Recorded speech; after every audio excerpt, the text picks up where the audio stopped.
सबने इसलिए वॉकआउट किया कि जो प्राइम मिनिस्टर अपना राष्ट्रपति अभिभाषण पर जो भाषण दे रहे थे, उन्होंने कुछ गलत बातें सदन को बताई, गलत झूठ। और उनकी आदत है कि झूठ बोलना, लोगों को भ्रमित करना और जो सत्य के जो विरोध में बात करना, ये उनकी आदत है। और मैंने सिर्फ उनको इतना ही पूछा कि जब वो संविधान के बारे में बोले कि आज लोग संविधान के लिए बचाने के लिए डंडोरा पीट रहे हैं, ऐसी बात उन्होंने कही, तो हमने ये कहा, देखो संविधान तो आप नहीं बनाए, संविधान के आप विरोधी थे, इसीलिए मैं वो क्लैरिफाई करना चाहता हूं कि कौन संविधान के फार थे, कौन संविधान के खिलाफ थे, किसने संविधान बनाया, किसने संविधान के खिलाफ बात किया, वो मैं उनके सामने रखना चाहता था।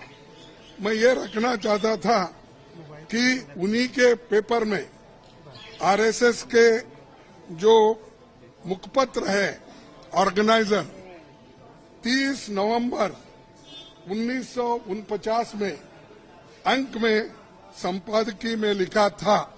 यह ऑर्गेनाइजर तो ऑथेंटिक पेपर है उनका, ये उनका ऑफिशियल पेपर है। उसमें यह लिखा गया था, भारत के इस नए संविधान की सबसे बुरी बात यह है कि इसमें भारतीय कुछ भी नहीं है। प्राचीन भारत के अद्भुत संवैधानिक विकास के बारे में इसमें कोई जिक्र ही नहीं है। आज तक मनुस्मृति में दर्ज मनु के कानून दुनिया की प्रशंसा का कारण है। ये किसने कहा? ये ऑर्गेनाइजर ने, आरएसएस ने, जनसंघ के जो लोग थे उस वक्त, उन्होंने कहा। और वे स्वयं स्फूर्ति, आज्ञाकारित और अनुरूपता पैदा करते हैं। हमारे संवैधानिक विशेषज्ञों ने ये बात निरर्थक है। उन्होंने ये कहा कि यहाँ तक जो कॉन्स्टिट्यूंट असेंबली के मेंबर से किए हैं ये गलत है। उन्होंने उस वक्त अपोज करके इस संविधान को उन्होंने नकार दिया था और आज उसकी रक्षा की खुद बात करते हैं और हमारे को बोलते हैं कि हम संविधान विरोधी है। अरे खुद विरोधी है, जन्मता ही विरोधी है, शुरू से विरोधी है।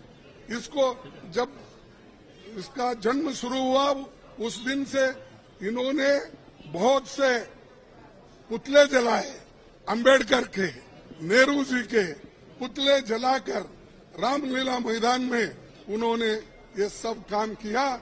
आज ये बोल रहे हैं कि हम संविधान के विरोधी हैं। संविधान बचाओ हम इसलिए बोल रहे हैं क्योंकि इसमें आरएसएस की मंशा क्या है, जनसंघ की मंशा क्या थी और बीजेपी की आज जो मंशा क्या है ये। और बार बार ये भी कहते हैं कि बार बार ये भी कहते हैं बाबा साहब अंबेडकर को इन्होंने इज्जत नहीं दी, उन्होंने सब कुछ उनको हरा दिया। ऐसी गलत बातें यहाँ पर भी कही गई, वहां पर भी वो कहे। कल हमारे नड्डा साहब ने वहां भी कहा, अब ये भी यहाँ कहेंगे। फिर भी मैं आपको बताना चाहता हूँ, ड्राफ्टिंग कमेटी के चेयरमैन बाबा साहब अंबेडकर ने अपने शब्दों में कहा है कि मुझे बहुत आश्चर्य हुआ था जब प्रारूप समिति ने मुझे अपना अध्यक्ष चुना। सुन रहे हैं आप? समिति में मुझसे बड़े, मुझसे बेहतर और मुझसे सक्षम लोग थे। ये कांग्रेस पार्टी के अनुशासन का ही कमाल है कि प्रारूप समिति संविधान सभा में संविधान को हर धारा और हर संशोधन के बारे में निश्चित जानकारी के साथ प्रस्तुत कर सके। कौन करे?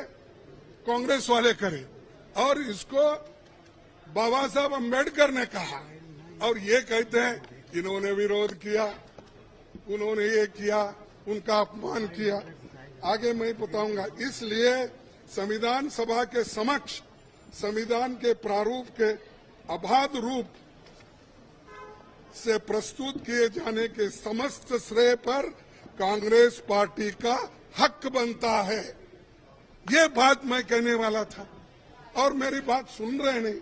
मैं मिनटों से हाथ उठा रहा हूं। हमारे सभी पार्टी, इंडिया गठबंधन पार्टी पूरी उठ के डिमांड कर रही थी, मांग रही थी। हम ध्यान खींच रहे थे चेयरमैन साहब, ना हमको वो मौका नहीं मिला। मैं फिर प्रधानमंत्री से खुद रिक्वेस्ट किया, 1 बार 2 बार 3 बार, लेकिन उन्होंने भी उसको नकार दिया। मैं जो झूठ बातें उन्होंने बोली है ये पूरे मेरे पास है। और कैसा ये लोग आज सदन में बोलते हैं, सदन के बाहर बोलते हैं, ये समझे हैं वो ही पढ़े लिखे हैं और गलत बातें बोलने में माहिर है। ये तो मैं बाबा साहब अम्बेडकर का स्पीच कॉन्स्टिट्यूंट असेंबली में जो बोला वो लाया हूं और ऑर्गेनाइजर में उनके लोग क्या बोले हैं वो भी मैं बताना चाहता था, लेकिन उन्होंने मौका नहीं दिया। और इसलिए मैं कंडम करता हूं, हम सभी लोग कंडम करते हैं और कंडम करके हम वॉकआउट किए, क्योंकि ये हमारे बात को जब कोई महत्व ही नहीं है तो वहां बैठकर क्या सुने हम। और जब प्रधानमंत्री खुद यहाँ पर जब बात कर रहे थे राहुल जी, उस वक्त 2 बार उठ के उन्होंने क्लैरिफिकेशन की कोशिश की, क्लैरिफाई कर दिए। 4 मिनिस्टर क्लैरिफाई कर दिए। मैं जब बात कर रहा था तो मेरे सदन में मेरे को रोकने टोकने का इतना कोशिश की, इतने लोग बार बार उठे मिनिस्टर्स। तो आज मेरे को 1 मिनट नहीं मिल सकता था इस बात बोलने के लिए। इसीलिए हम वो सभी लोग कंडम करके वॉकआउट किए हैं। बस यही चीज नहीं, ये सब बताने वाला था।